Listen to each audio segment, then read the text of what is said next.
कहानी की शुरुआत होती है किसी के ये कहने से कि हमारी फीमेल लीड को ये सब जानना खतरनाक होगा और जिस दिन उसके पापा का बदला पूरा हो जाएगा उसी दिन वो उसे सब कुछ बताएंगे।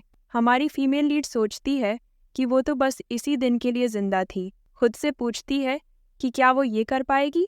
उसे अपने पापा के लिए ये करना ही होगा। तभी कोई बताता है कि ड्यूक आ चुके हैं। वो कहती है उन्हें अंदर आने दो, सोचते हुए कि उसे तो अपना नाम तक नहीं पता, ना ही अपने पापा का नाम। पर एक चीज़ जो उसे हमेशा से पता है, उस आदमी का नाम जिसे कुर्बान होना है। रॉड्रिक एलन वेसाफेन आ चुके हैं। वो इसला से पूछते हैं कि वो अंधेरे में अकेली क्यों बैठी है, बिना किसी लाइट के। वो सोचती है कि यही वो आदमी है जिसने उसके पापा से वो सब कुछ छीन लिया जो उनका हक था।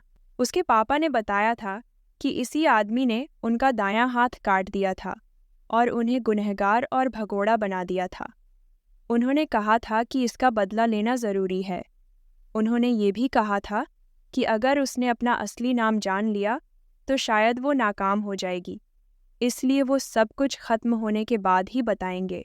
उसके दिमाग में बस एक ही बात घूम रही होती है, उसे हर हाल में कामयाब होना है। वो ये भी सोचती है कि वो इसला नहीं है। फिर वो ड्यूक का स्वागत करती है। वो खुद से पूछती है कि ये जो एहसास हो रहा है, क्या वो इस आदमी से अनजाने में जुड़ तो नहीं गई है। फिर खुद को झटकते हुए कहती है कि ये सब बेवकूफ़ी है। उसके पापा उसे अपनी जान से भी ज़्यादा मानते हैं। उन्होंने उसे वो खंजर भी दिया जिसे कोई और छू नहीं सकता।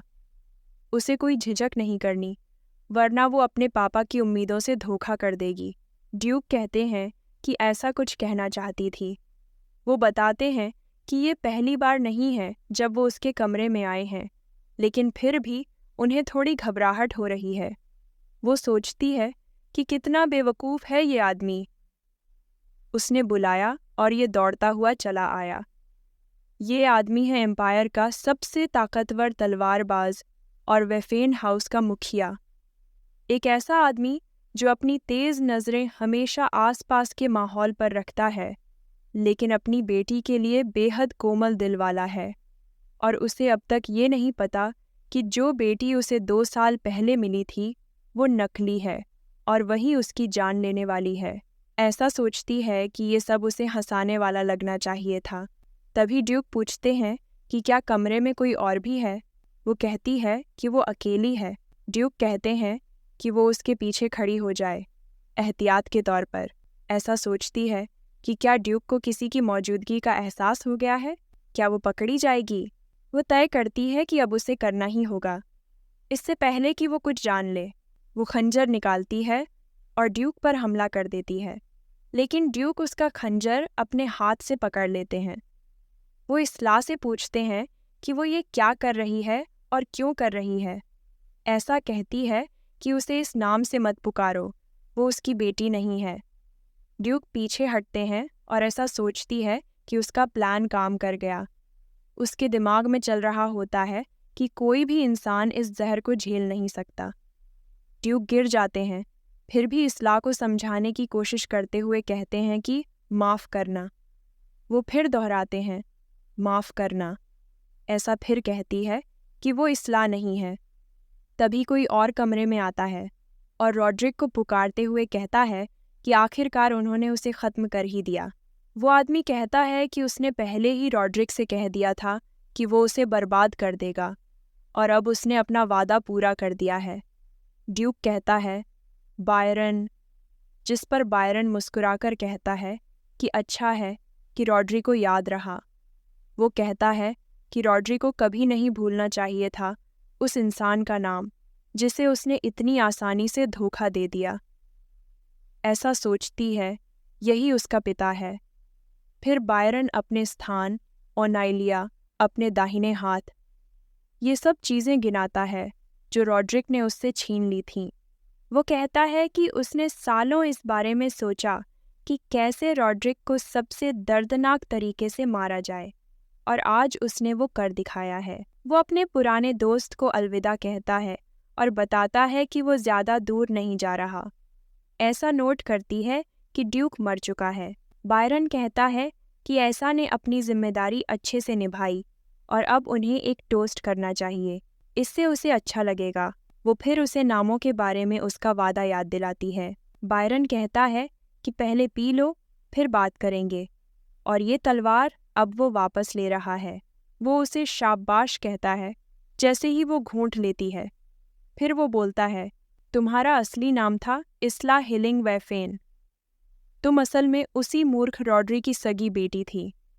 बायरन ने तुम्हें अगवा किया था और अपनी बेटी की तरह पाला, और फिर तुम्हारे ही हाथों तुम्हारे पिता की हत्या करवाई। यही उसका बदला था। ऐसा खून की उल्टी करने लगती है और सोचती है, ये क्या कह रहा है? क्या ये जहर था? क्या वो सच में इस्लाह है? फिर वो गिर जाती है। बायरन कहता है कि उसे हर बार उस पर घिन आती थी जब वो उसे देखता था। उसकी नीली आंखें बिल्कुल उसके पिता जैसी थीं, और उसी दिन दोनों को ख़त्म कर देना उसका आखिरी उपकार है। वो ज़मीन पर तड़पती रहती है और बायरन कहता है कि उसमें बस एक चीज़ सहने लायक थी, उसके बाल, जो ठीक ओनेलिया जैसे थे। वो कहता है कि चिंता मत करो, अब तुम्हारी माँ, मेरी ओनेलिया, मेरे पास खुश रहेगी। तभी एक औरत दौड़ती हुई कमरे में आती है और इस्लाह पुकारती है। ऐसा सोचती है, क्या ये औरत उसकी असली माँ है? सब कुछ धुंधला हो रहा होता है और वो सोचती है कि उसकी माँ तो जिंदा थी, लेकिन अब ये जानने का कोई मतलब नहीं। तभी एक तेज रोशनी चमकती है और उसका हाथ उसकी ओर बढ़ता है। इसके बाद एक उजाले वाला सुबह का कमरा दिखता है। हमारी फीमेल लीड ऊपर देखती है और हैरानी से इधर उधर देखती है। उसे लगता है कि वो तो मर चुकी थी। तभी कोई कहता है, लेडी जाग गई हैं। वो कहती है, चेहरा धो लीजिए, फिर ब्रेकफास्ट से पहले ट्रेनिंग है मास्टर के साथ। वो पहचानती है, ये तो लॉरा है। उसे याद आता है कि मॉर्निंग ट्रेनिंग तो उसने 16 की उम्र में पूरी कर ली थी जब वो ड्यूक हाउस में गई थी, और लॉरा तो बहुत छोटी दिख रही है। लॉरा पूछती है, इसला ऐसे घूर क्यों रही हो? चलो जल्दी तैयार हो जाओ। ऐसा कहती है, ठीक है। फिर पानी की बाल्टी में अपना अक्स देखती है और नोट करती है, वो तो बहुत छोटी लग रही है। वो लॉरा को पुकारती है, लेकिन दरवाज़ा बंद हो चुका है। वो सोचती है, ये क्या हो रहा है? उसे पक्का याद है कि उसने अपनी 18वीं बर्थडे से एक दिन पहले हाउस वेफेन के कमिंग ऑफ एज बैंकेट वाले दिन दम तोड़ दिया था। वो वक़्त बहुत तनाव भरा था और वो इतनी कमसिन नहीं दिखती थी। इसका मतलब बस एक ही हो सकता है, वो समय में वापस आ गई है, अपने बचपन में। अब उसके पास सच्चाई भी है और बदला लेने का एक और मौका भी। लॉरा ने लड़की से कहा, इतना नाटक मत करो ट्रेनिंग में। फिर दिखा कि ऐसा जंगल में दौड़ रही थी और बोलने की कोशिश कर रही थी। लॉरा ने चौंक कर पूछा, क्या तुमने अभी जवाब दिया? फिर बोली, अगर खुद को ठीक नहीं किया तो मैं मास्टर से शिकायत कर दूंगी। सोचो, तुम्हारे पापा कितने निराश होंगे। ऐसा सोचती है। लॉरा हमेशा ऐसी ही थी, हुक्म चलाना, धमकियाँ देना। पहले जब मैं यहाँ थी तब समझ भी नहीं पाई थी कि सब कितना गलत था। मैं बायरन की असली बेटी नहीं थी, इसलिए सबने मुझे कचरे की तरह ट्रीट किया। ऐसा लॉरा से कहती है, तुमने मुझे चोट पहुँचाई है। वो सोचती है, ये सच में दर्द देता है। पहले मैं हमेशा लॉरा और फादर को खुश करने की कोशिश करती थी, हमेशा हंसती रहती, सब सहती रही जैसे कोई बेवकूफ़। लेकिन अब नहीं, अब मैं झूठी मुस्कान नहीं ओढ़ूंगी, मैं उनके आदेश मानूंगी। लेकिन अब तय मैं करूंगी कि मेरा ब्लेड किस पर चलेगा। ये फ़र्क नहीं पड़ता कि मुझे ये ज़िंदगी कैसे वापस मिली। अब मैं इस मौके को छोड़ूंगी नहीं। इस बार मेरे हाथों पर उस शैतान का खून होगा, बायरन का। एक आदमी ने कहा, ओह, यंग लेडी आ गई, क्या आज सोई रह गई थी?